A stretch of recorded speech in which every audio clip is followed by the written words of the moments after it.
Santapan Harian, Senin 23 Maret 2026.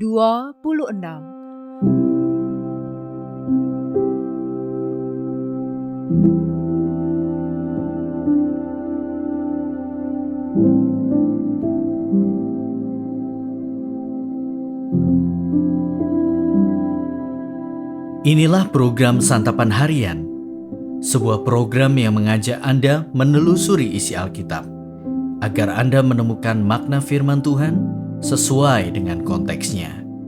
Santapan Harian tertuju bagi Anda yang ingin memiliki kehidupan rohani yang segar, kuat, dan sigap.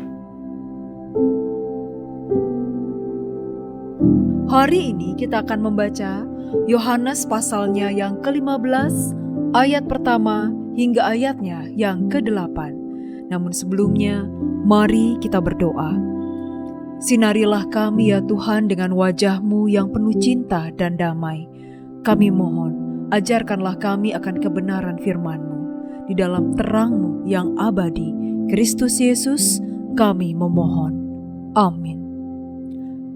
Yohanes 15 ayat 1-8. Akulah pokok anggur yang benar dan Bapakulah tukang kebunnya.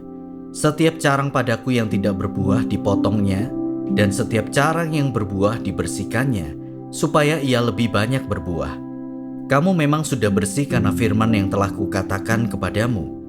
Tinggallah di dalam aku dan aku di dalam kamu. Sama seperti carang tidak dapat berbuah dari dirinya sendiri kalau ia tidak tinggal pada pokok anggur. Demikian juga kamu tidak berbuah jikalau kamu tidak tinggal di dalam aku.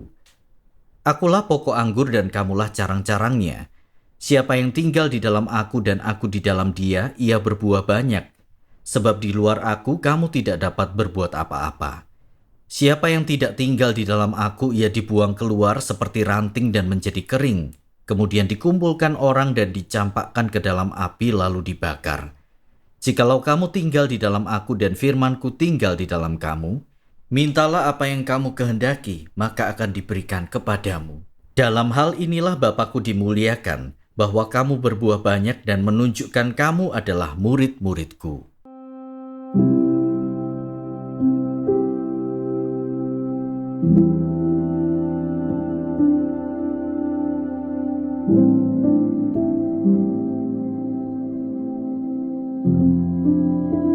Sahabat Scripture Union Indonesia, apa artinya dikasihi Yesus?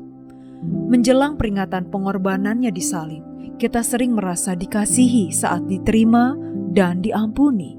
Namun, kasih Yesus bukan hanya soal pengampunan. Kasih itu juga menuntut perubahan hidup sebagai orang percaya. Yesus menggambarkan dirinya sebagai pokok anggur sejati, sedangkan kita adalah ranting-rantingnya. Ia mengajarkan bahwa hanya dengan tetap tinggal di dalam Dia, kita dapat menghasilkan buah yang berkenan bagi Allah. Dalam perikop ini, Yesus menegaskan bahwa ranting yang tidak berbuah akan dipotong, sedangkan yang berbuah akan dibersihkan supaya lebih banyak berbuah. Artinya, pembaharuan rohani seringkali melibatkan proses pemurnian yang mungkin terasa menyakitkan. Selain itu, Yesus menegaskan bahwa tanpa Dia, kita tidak dapat berbuat apa-apa. Oleh karena itu, tinggal di dalam Yesus bukan sekedar menjadi pengikutnya secara pasif, melainkan membangun hubungan yang erat dengannya melalui doa, perenungan firman, dan ketaatan.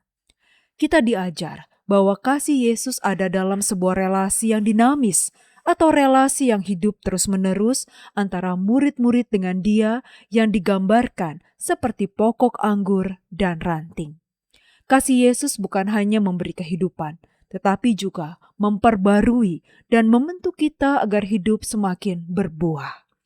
Setiap proses pemurnian yang kita alami merupakan bukti kasih Allah yang ingin menjadikan kita pribadi yang lebih baik.